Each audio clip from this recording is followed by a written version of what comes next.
श्री लक्ष्मी नारायण हृदय स्तोत्रम् विनियोगः।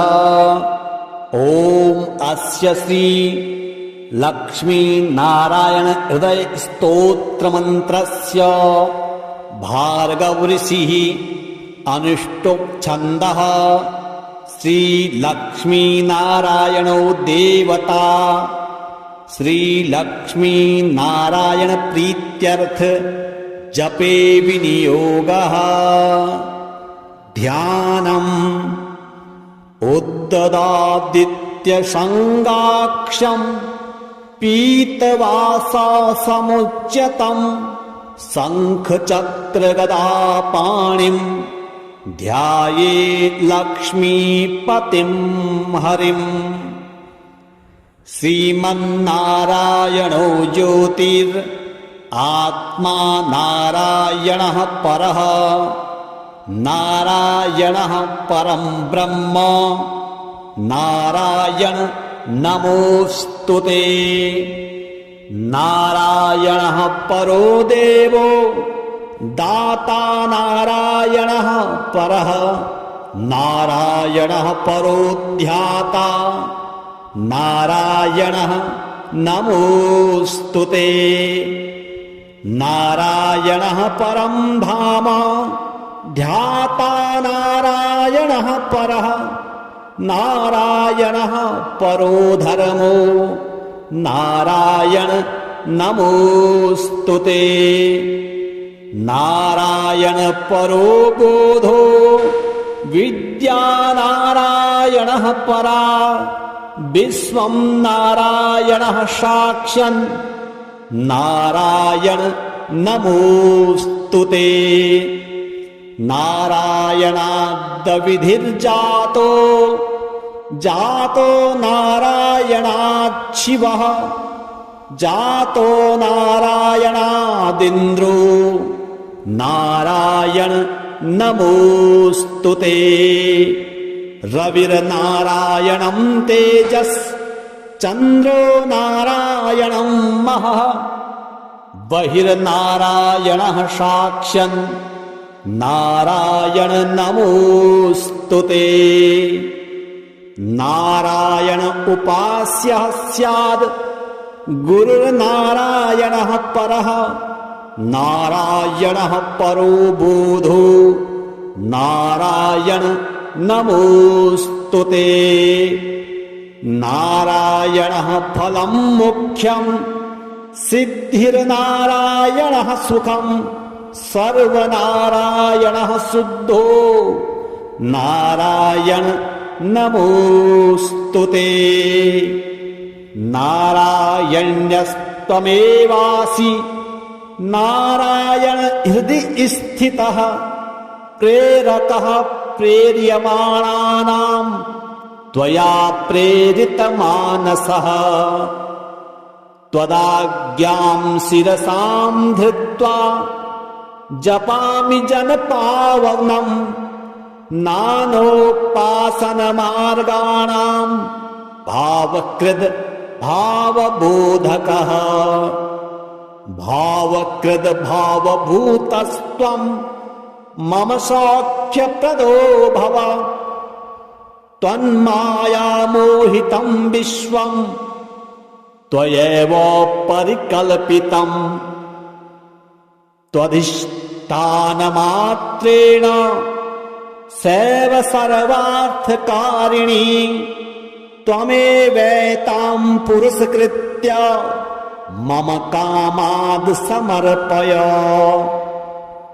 न मे त्वदन्यः सन्ताता त्वदन्यं न हि दैवतं।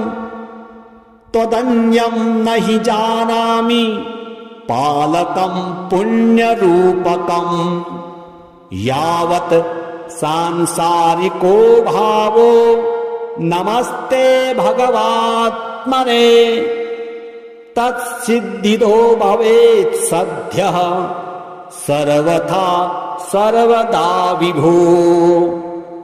पापिनामहमेकाज्ञो दयालूनाम त्वमग्रणी दयनीयो मदन्योऽस्ति तव कोत्र जगत्त्रये त्वयाप्यहं न सृष्टश्चेन्न स्यात् तव दयालुता आमयो वा न सृष्टश्चेत् दोषध्यस्य वृथोदयः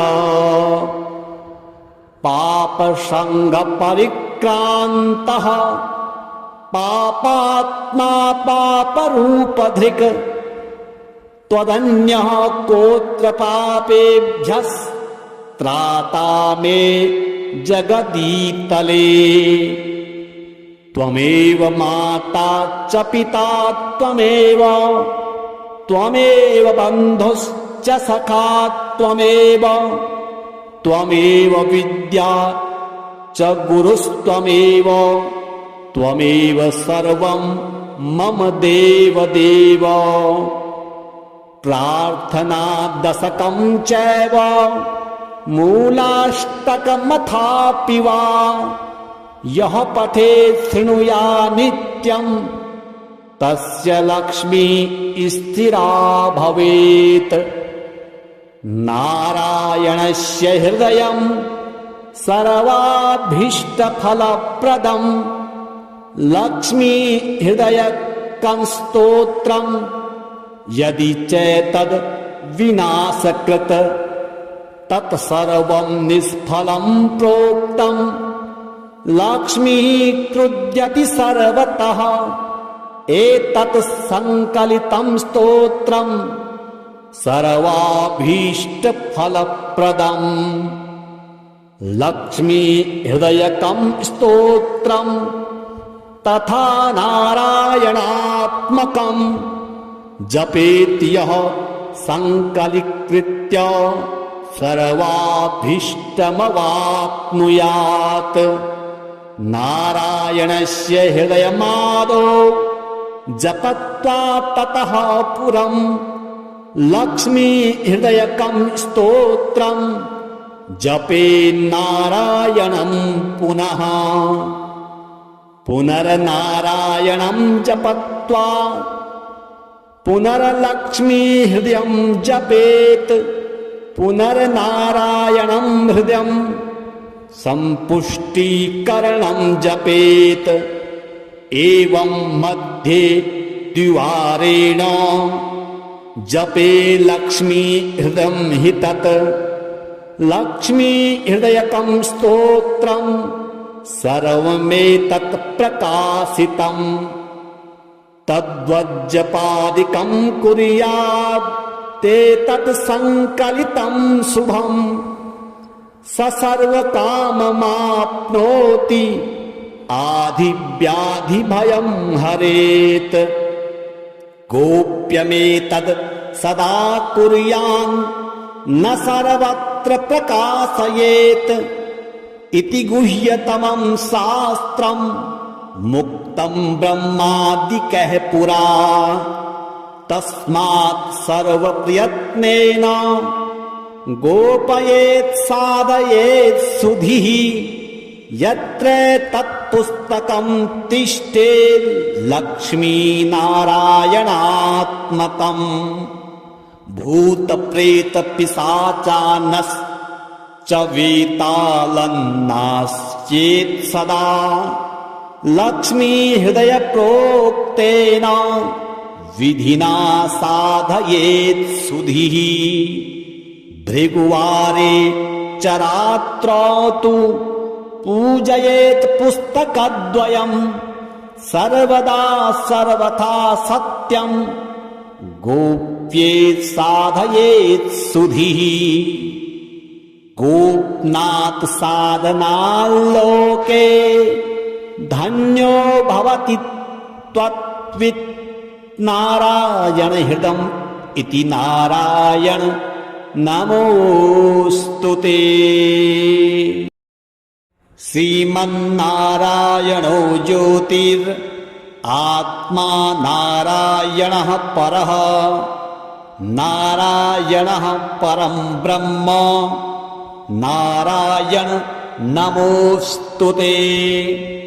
नारायणः परो देवो दाता नारायणः परः, नारायणः परो ध्याता नारायणः नमोस्तुते।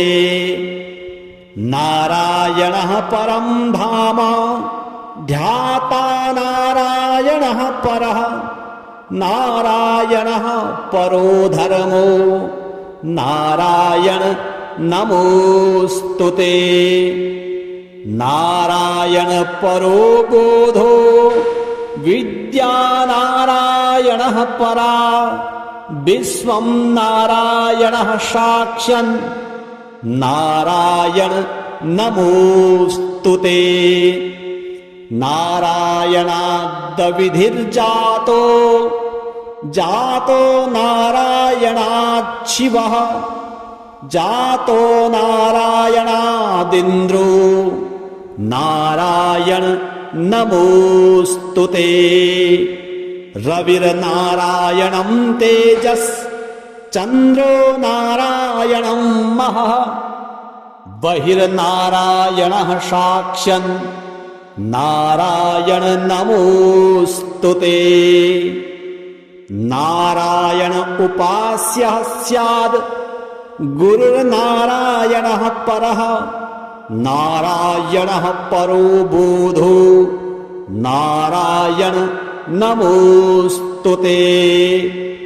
नारायणः फलं मुख्यं सिद्धिर्नारायणः सुखं, सर्वनारायणः शुद्धो नारायण नमोस्तुते। नारायण्यस्त्वमेवासि नारायण हृदि स्थितः, प्रेरकः प्रेर्यमाणानां त्वया प्रेरितमानसः। त्वदाज्ञां शिरसां धृत्वा जपामि जनपावनं, नानोपासनमार्गाणां भावकृद् भावबोधकः। भावकृद् भावभूतस्त्वं मम सौख्यप्रदो भव, त्वन्मायामोहितं विश्वं त्वयैव परिकल्पितम्। त्वधिष्ठानमात्रेण सैव सर्वार्थकारिणी, त्वमेवैतां पुरस्कृत्य मम कामाद् समर्पय। न मे त्वदन्यः सन्ताता त्वदन्यं न हि दैवतम्, त्वदन्यं न हि जानामि पालकं पुण्यरूपकम्। यावत् सांसारिको भावो नमस्ते भगवात्मने, तत्सिद्धिदो भवेत् सद्यः सर्वथा सर्वदा विभो। पापिनामहमेकाज्ञो दयालूनां त्वमग्रणी, दयनीयो मदन्योऽस्ति तव कोत्र जगत्त्रये। त्वयाप्यहं न सृष्टश्चेन्न स्यात् तव दयालुता, आमयो वा न सृष्टश्चेत् तो सद्यस्य वृथोदयः। पापसङ्गपरिक्रान्तः पापात्मा पापरूपधृक्, त्वदन्यः कोऽत्र पापेभ्यस्त्राता मे जगदीतले। त्वमेव माता च पिता त्वमेव, त्वमेव बन्धुश्च सखा त्वमेव, त्वमेव विद्या च गुरुस्त्वमेव, त्वमेव सर्वं मम देव देव। प्रार्थना दशकं चैव मूलाष्टकमथापि वा यः पठेत् शृणुया नित्यं तस्य लक्ष्मी स्थिरा भवेत्। नारायणस्य हृदयं सर्वाभीष्टफलप्रदं लक्ष्मी हृदयकं स्तोत्रं यदि चैतद् विनाशकृत तत्सर्वं निष्फलं प्रोक्तं लक्ष्मीः क्रुध्यति सर्वतः एतत् संकलितं स्तोत्रं सर्वाभीष्टफलप्रदम्। लक्ष्मी हृदयकं स्तोत्रं तथा नारायणात्मकं जपेत् यः संकलीकृत्य सर्वाभीष्टमवाप्नुयात्। नारायणस्य हृदयमादौ जपत्वा ततः पुरं लक्ष्मी हृदयकं स्तोत्रं जपेन्नारायणं पुनः। पुनर्नारायणं जपत्वा पुनर्लक्ष्मी हृदयं जपेत्। पुनर्नारायणं हृदयं सम्पुष्टीकरणं जपेत्। एवं मध्ये द्विवारेण जपे लक्ष्मी हृदयं हि तत्। लक्ष्मी हृदयकं स्तोत्रं सर्वमेतत् प्रकाशितम्। तद्वज्जपादिकं कुर्यात् ते तत् संकलितं शुभम् स सर्वकाममाप्नोति आधिव्याधिभयं हरेत्। गोप्यमेतद् सदा कुर्यान् न सर्वत्र प्रकाशयेत् इति गुह्यतमं शास्त्रं मुक्तं ब्रह्मादिकैः पुरा। तस्मात् सर्वप्रयत्नेन गोपयेत् साधयेत् सुधीः यत्र तत्पुस्तकं तिष्ठेत् लक्ष्मीनारायणात्मकम्। भूतप्रेतपिशाचानश्च वेतालन्नाश्चेत् सदा लक्ष्मी हृदय प्रोक्तेन विधिना साधयेत् सुधीः। भृगुवारे च रात्रौ तु पूजयेत् पुस्तकद्वयं सर्वदा सर्वथा सत्यं गोप्येत् साधयेत् सुधीः। गोपनात् साधनाल्लोके धन्यो भवति त्वत्वित् नारायण हृदम् इति नारायण नमोस्तुते। श्रीमन्नारायणो ज्योतिर् आत्मा नारायणः परः। नारायणः परं ब्रह्म नारायण नमोस्तुते। नारायणः परो देवो दाता नारायणः परः। नारायणः परो ध्याता नारायणः नमोस्तुते। नारायणः परं धाम ध्याता नारायणः परः। नारायणः परो धर्मो नारायण नमोस्तुते। नारायण परो बोधो विद्या नारायणः परा। विश्वं नारायणः साक्षन् नारायण नमोस्तुते। नारायणाद्विधिर्जातो जातो नारायणात् शिवः। जातो नारायणादिन्द्रो नारायण नमोऽस्तु ते। रविर्नारायणं तेजस् चन्द्रो नारायणं महः बहिर्नारायणः साक्षन् नारायण नमोऽस्तु ते।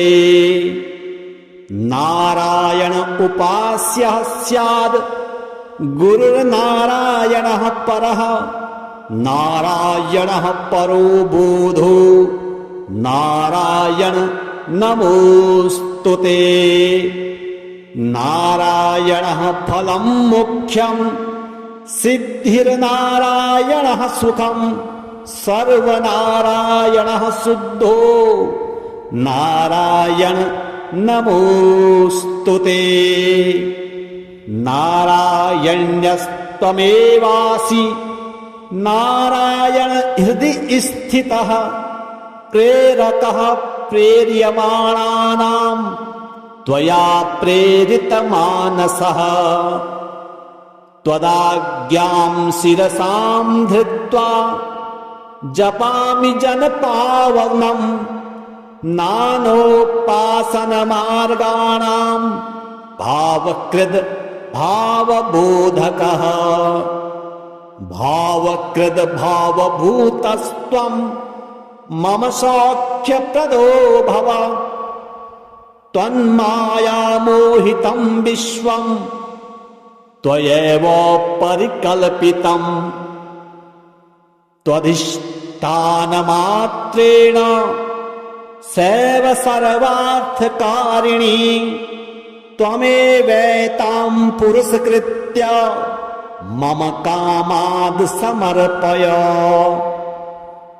न मे त्वदन्यः सन्ताता त्वदन्यं न हि दैवतं त्वदन्यं न हि जानामि पालकं पुण्यरूपकं।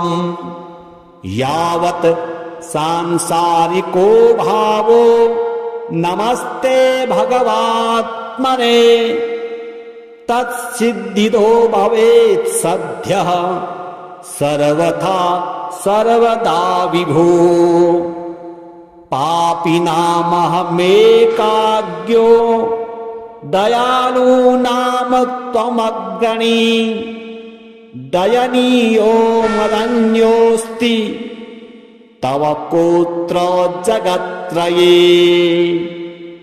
त्वयाप्यहं न सृष्टश्चेन्न स्यात् तव दयालुता आमयो वा न सृष्टश्चेत् दोषध्यस्य वृथोदयः।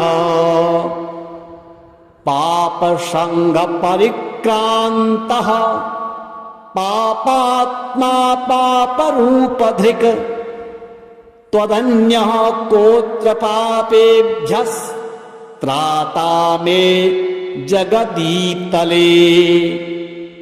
त्वमेव माता च पिता त्वमेव त्वमेव बन्धुश्च सखा त्वमेव त्वमेव विद्या च गुरुस्त्वमेव त्वमेव सर्वं मम देवदेव।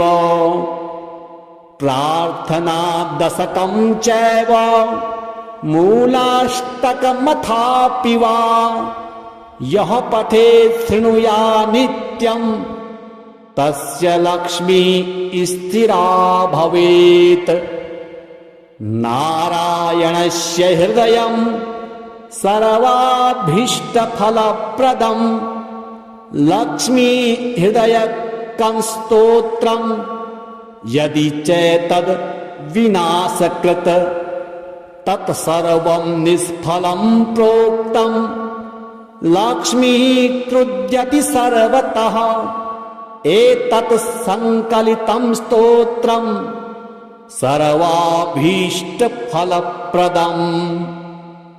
लक्ष्मी हृदयकं स्तोत्रं तथा नारायणात्मकं जपेत् यः संकलीकृत्य सर्वाभीष्टमवाप्नुयात्।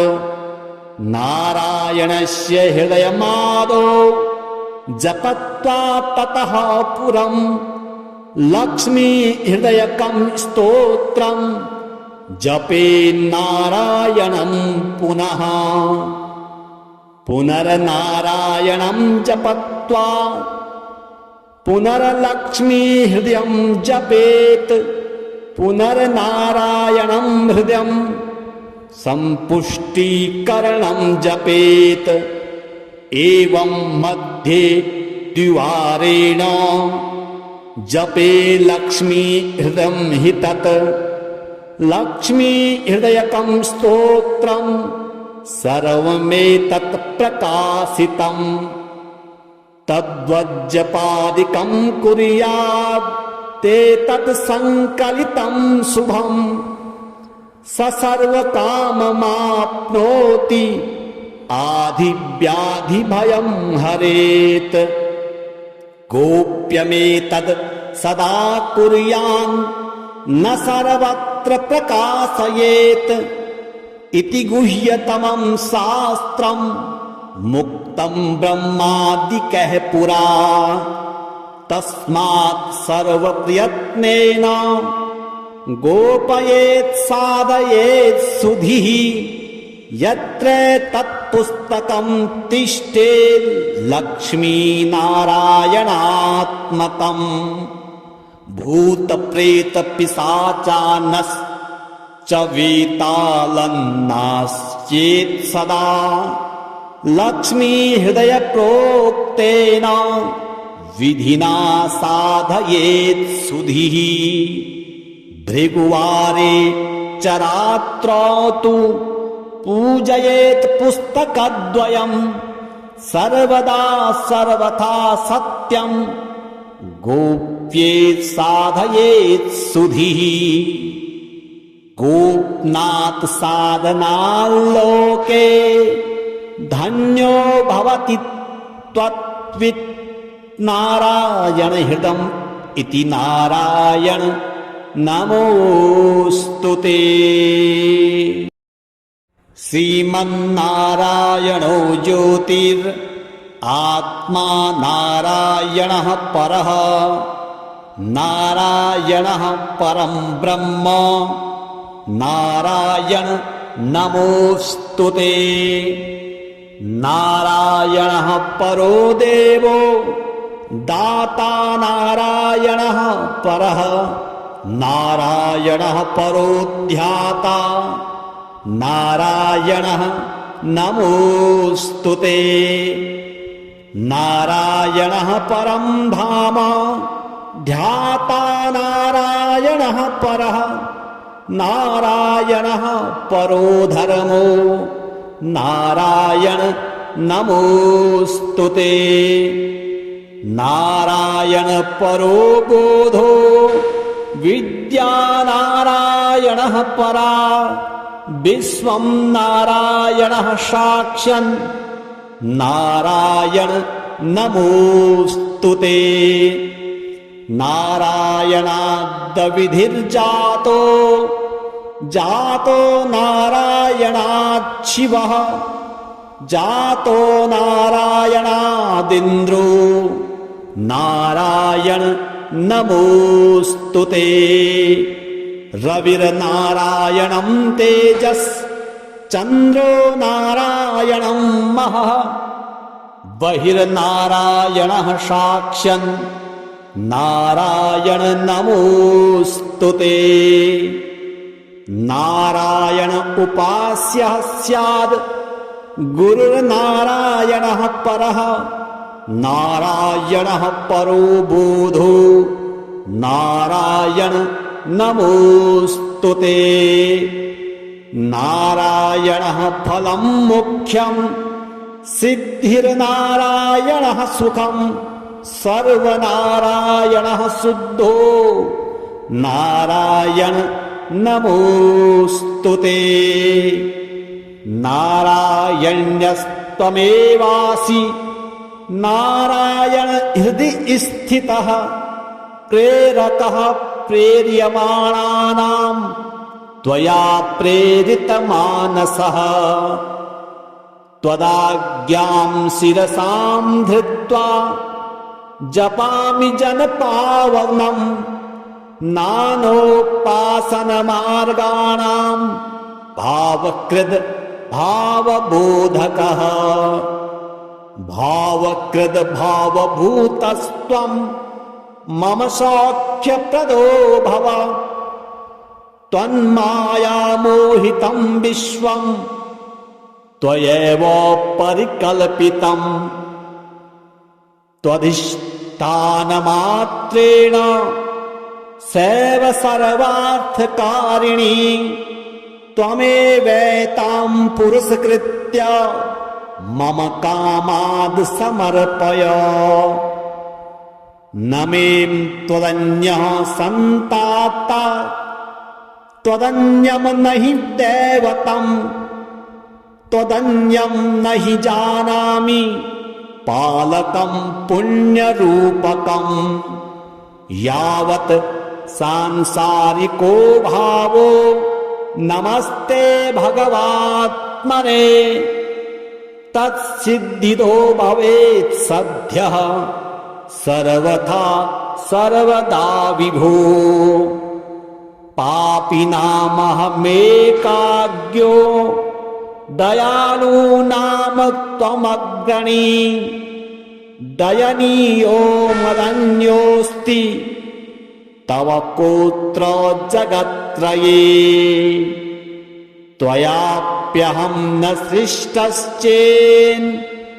स्यात् तव दयालुता आमयो वा न सृष्टश्चेत् दोषध्यस्य वृथोदयः पापसङ्गपरिक्रान्तः पापात्मा पापरूपधृक् त्वदन्यः कोऽत्र पापेभ्यस्त्राता मे जगदीतले त्वमेव माता च पिता त्वमेव त्वमेव बन्धुश्च सखा त्वमेव त्वमेव विद्या च गुरुस्त्वमेव त्वमेव सर्वं मम देवदेव प्रार्थना दशकं चैव मूलाष्टकमथापि वा यः पठेत् शृणुया नित्यं तस्य लक्ष्मी स्थिरा भवेत् नारायणस्य हृदयं सर्वाभीष्टफलप्रदं लक्ष्मी हृदयकं स्तोत्रं यदि चैतद् विनाशकृत तत्सर्वं निष्फलं प्रोक्तं लक्ष्मी क्रुध्यति सर्वतः एतत् संकलितं स्तोत्रं सर्वाभीष्टफलप्रदम् लक्ष्मी हृदयकं स्तोत्रं तथा नारायणात्मकं जपेत् यः संकलीकृत्य सर्वाभीष्टमवाप्नुयात् नारायणस्य हृदयमादौ जपत्वा ततः पुरं लक्ष्मी हृदयकं स्तोत्रं जपेन्नारायणं पुनः पुनर्नारायणं जपत्वा पुनर्लक्ष्मी हृदयं जपेत् पुनर्नारायणं हृदयं सम्पुष्टीकरणं जपेत् एवं मध्ये द्विवारेण जपे लक्ष्मी हृदयं हि तत् लक्ष्मी हृदयकं स्तोत्रं सर्वमेतत् प्रकाशितं तद्वज्जपादिकं कुर्यात् ते तत् संकलितं शुभं स सर्वकाममाप्नोति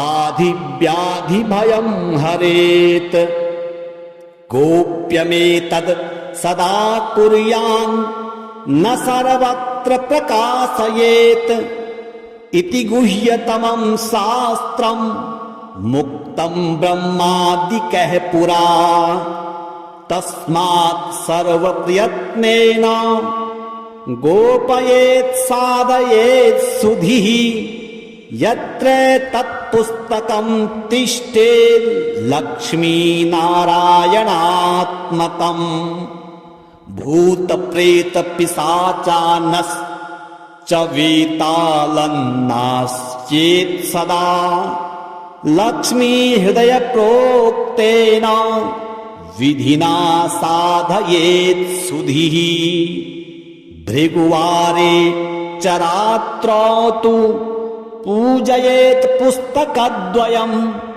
सर्वदा सर्वथा सत्यं गोप्येत् साधयेत् सुधिः गोपनाथ साधनाल्लोके धन्यो भवति त्वत्वित् नारायण हृदम् इति नारायण नमोस्तुते।